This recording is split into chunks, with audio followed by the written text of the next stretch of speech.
Assalamualaikum warahmatullahi wabarakatuh. Balik lagi di channel YouTube Afif Safi, pakar bola, mengomentari sepak bola dengan kesoktahuan. Semoga semua dalam keadaan sehat walafiat ya, dijauhkan dari mara bahaya dan dijauhkan dari COVID-19. Nah, hari ini spesial banget, seru banget ya. Karena gue mau mau bagi-bagi ya sepasang sepatu futsal Ortus buat lu. Nanti caranya akan gue kasih tahu. Dan gue mau membahas seputar transfer ya, mau rekap seluruh transfer, terutama akan seperti apa Barcelona pada musim depan ya, transfer-transfer dan siapa aja yang pemain udah nggak penting lagi di Barcelona. Oke, kita satu-satu dulu, kita bahas tentang giveaway. Nah, ini satu sebenarnya buat gua ukuran 44 ya. Satu lagi nih, ada ukuran 42 yang akan gua kasih ke lu. Giveawayin ke lu. Dengan cara seperti apa? Nah, ya, caranya gampang banget. Yang pasti lu udah subscribe channel YouTube gua ya. Follow Instagram gua @afifsafi ya.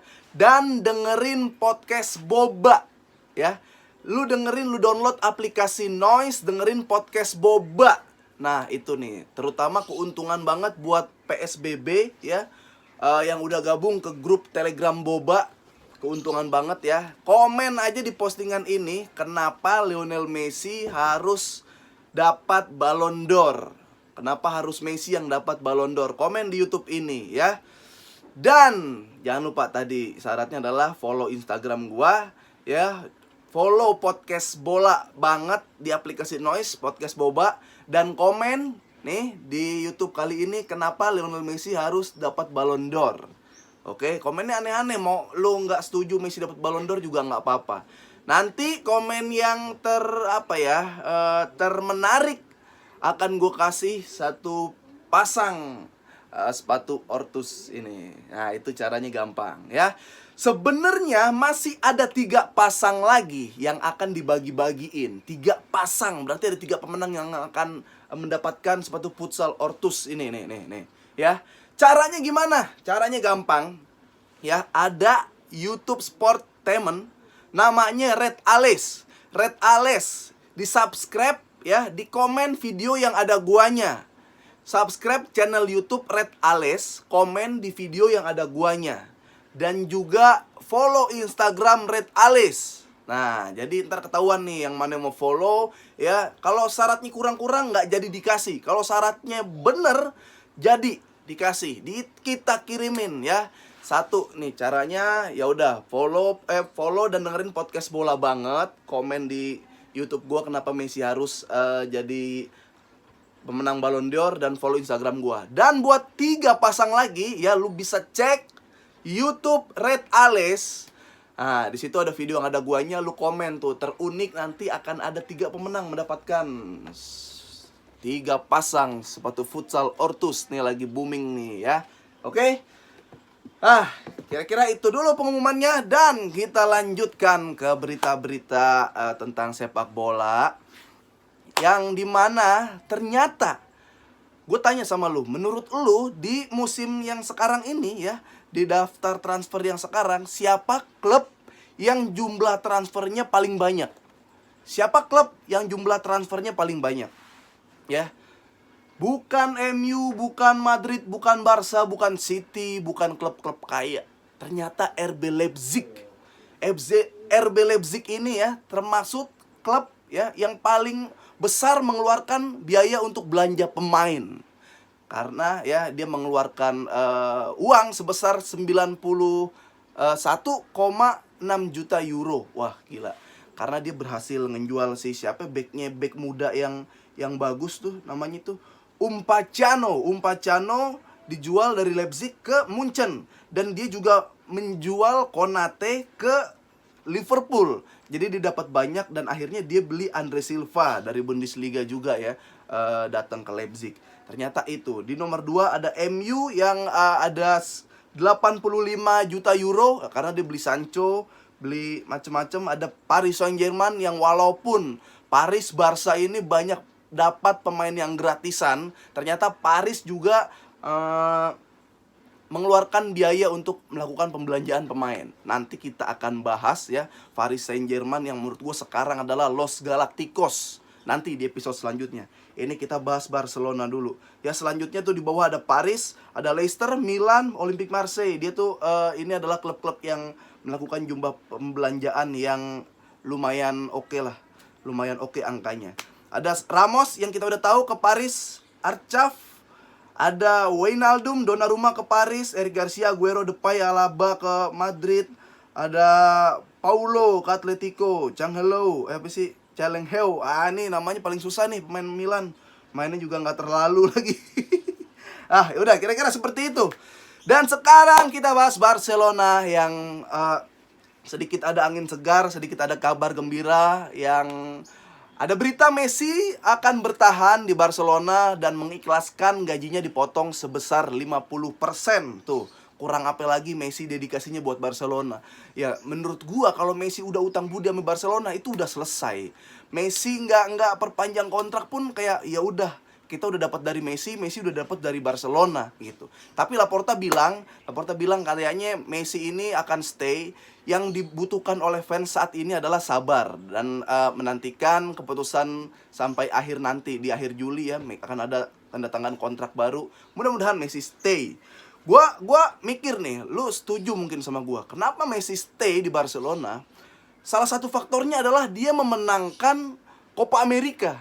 Mungkin kalau dia nggak menang Copa America di level klub, Messi pasti masih egois. Messi pasti mau cari sesuatu hal yang baru, sesuatu hal yang untuk melampiaskan kegagalannya. Tapi beruntungnya akhirnya juara Copa America, akhirnya Messi melakukan stay di Barcelona. Kira-kira itu. Karena Barcelona tuh masih banyak utang menurut gua. Sampai sejauh ini dia masih punya utang 1,2 miliar euro. Waduh, ini gede banget ya. Dan untuk memangkas gaji-gaji, untuk mencukupi kebutuhan tim, akhirnya si Barcelona ini ya menjual dan melakukan pinjaman pemain-pemain. Salah satunya ada Trincao. Trincao kan udah tahu dulu ya, Firpo, Todibo, Matheus Fernandes kayak gitu-gitu, akhirnya dipaksa dijual. Dan selanjutnya Saul ditukar dengan Griezmann. Apakah efektif atau akan seperti apa? Menurut gua ini udah keputusan yang bagus banget di Barcelona. Walaupun sebenarnya Barcelona beli Saul, Barcelona nuker Saul dengan Griezmann ya kayak nggak ada pilihan lain gitu. Kayak sebenarnya nggak niat. Tapi kalau kita lihat kualitas Saul ya, ini lengket, orang megang kaki kirinya lengket. Buat gantiin Griezmann di lini depan Barcelona udah cukup, oke lah menurut gua. Karena Barcelona nggak jadi dapat Wijnaldum ya. Dia gaji pemain ketinggian, Griezmann, alhasil Saul yang lagi katanya ada masalah di Atletico Madrid ditukar dengan Griezmann. Apakah mudah-mudahan aja lah ya Saul ini klop yang nggak flop di Barcelona, karena udah diisi-isi sama pemain yang lumayan menurut gua. Itu Saul dan siapa tadi? Griezmann. Tapi nih, mohon maaf, masih ada Philippe Coutinho di Barcelona yang bingung mau diapain. Nih pemain yang paling penting di dunia dan di akhirat untuk Barcelona ya. Ini yang dibeli dari Barcelona 150 juta euro ya. Sekarang di transfer market, di pasar, harga Philippe Coutinho yang dari 150 juta dibeli Barcelona, juta euro dibeli Barcelona, sekarang cuma 30 juta euro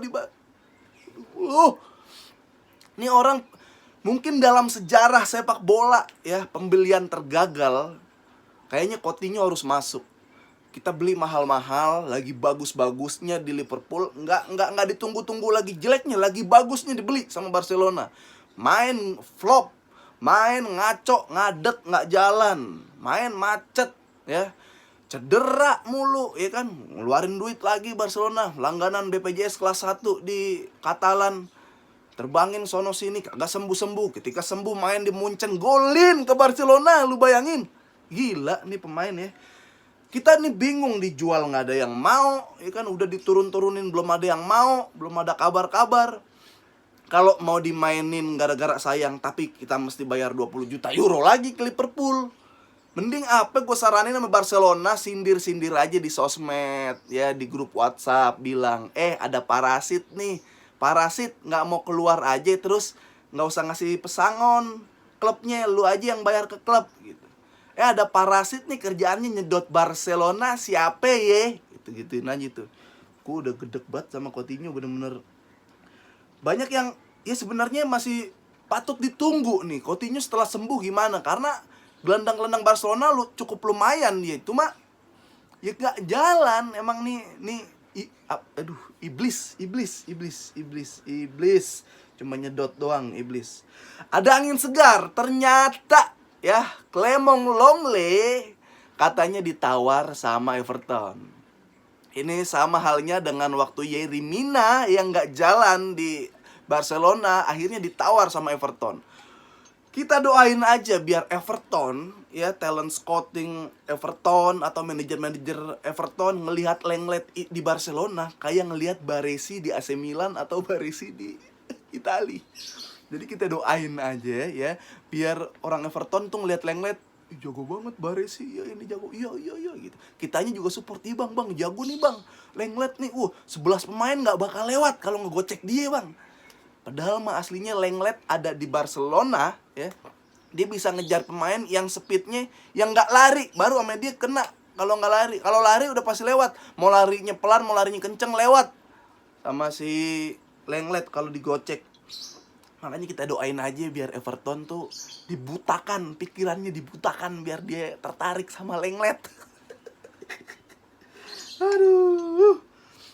Nah, Koeman katanya dia pengen butuh 3 pemain lagi di lini belakang, di lini tengah, dan di lini depan. Sama seperti yang di pikiran gue. Gue masih butuh di lini depan pemain yang speednya kenceng. Kalau Barcelona saat lagi sukses punya Neymar, sekarang siapa pemain yang kayak Neymarnya? Kalau di saat masih ada Pedro, Barcelona bisa sukses. Sekarang siapa yang kayak Pedronya? Siapa yang kayak Alexisnya lah? Kalau nggak kayak Neymar, kalau nggak kayak Pedro. Siapa yang kayak gitu? Nggak ada. Oke, kita punya Ansu Fati buat larinya biar masih lebih kenceng lagi Ansu Fati. Tapi gue masih butuh pemain yang udah matang, siap bertarung di Liga Champion. Itu. Gue belum ada pikiran siapa yang ada. Mungkin di lini belakang ya, selain Eric Garcia butuh temen. Karena Pique sama Lenglet udah mending dia dimainin di momen-momen tertentu aja. Gitu.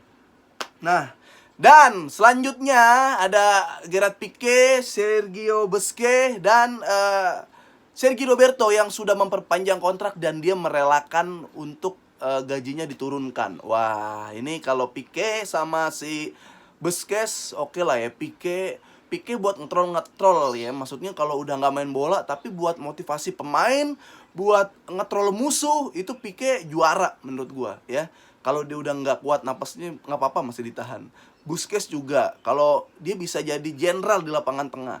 Dia memang nggak bikin assist, dia memang nggak gocek-gocek menjadi attacking midfielder, tapi distribusi semua control room istilahnya dari Busquets. Busquets yang ngatur jalannya pertandingan. Busquets jenderal, walaupun udah nggak ada Xavi Iniesta, Busquets kadang masih tetap bekerja terus. Bahkan sekarang Busquets udah berani jadi breaking.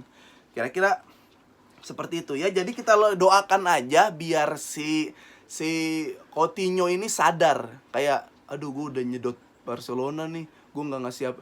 Maksudnya gini, lu bandingin sama Messi digaji gede, ada kontribusi, ada take and give-nya. Messi ngasih ke Barcelona ngasih ke Messi. Ini Barcelona doang yang ngasih ke Coutinho anjing. Coutinho ngasih apa ke Barcelona? Ngasih rasa emosi. Bener. Messi ngasih ke Barcelona ngasih apa? Ngasih trofi, ngasih juara, ngasih mengharumkan nama Barcelona. Siapa juga kayak Sergio Busquets ngasih apa ke Barcelona? Dedikasinya, Pak. Dedikasi aja enggak si Coutinho. Bener-bener cuma ngasih apa ya? Ngasih kita jadi bikin gondok. Ya.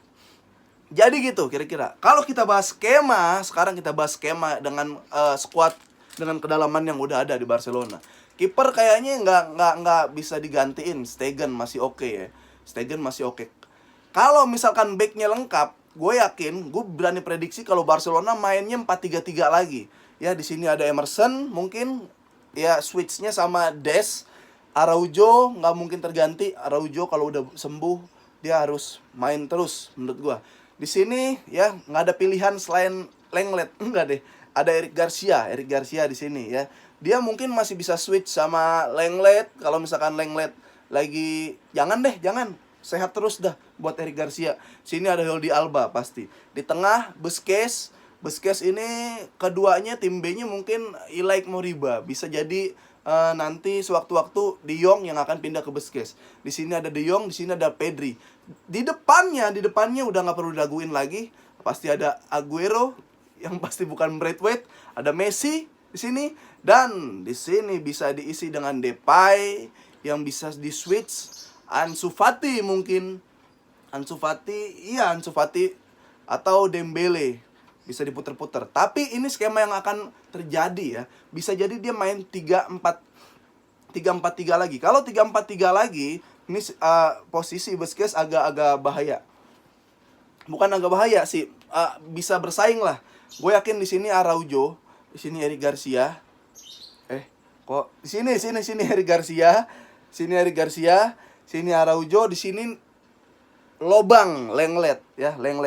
Nah, ada Busquets, De Jong, bisa Busquets Pedri, bisa mungkin De Jong Pedri, Jordi Alba, Emerson. Di sini ada Depay, di sini ada Messi, sini Aguero. Ya, kalau mungkin Aguero masih bisa dicadangin, ya di sini Messi, di sini Dembele. Oke. Ini bisa jadi Saul juga. Ini bisa diganti switch dengan Saul, Pedri dan De Jong ini bisa di-switch dengan Saul. Kira-kira seperti itu. Oke? Jangan lupa giveaway akan gue bagiin buat yang follow Instagram gue, subscribe akun YouTube gue, komen di bawah Messi kenapa harus dapat Ballon d'Or, dan follow dengerin podcast bola banget di aplikasi Noise.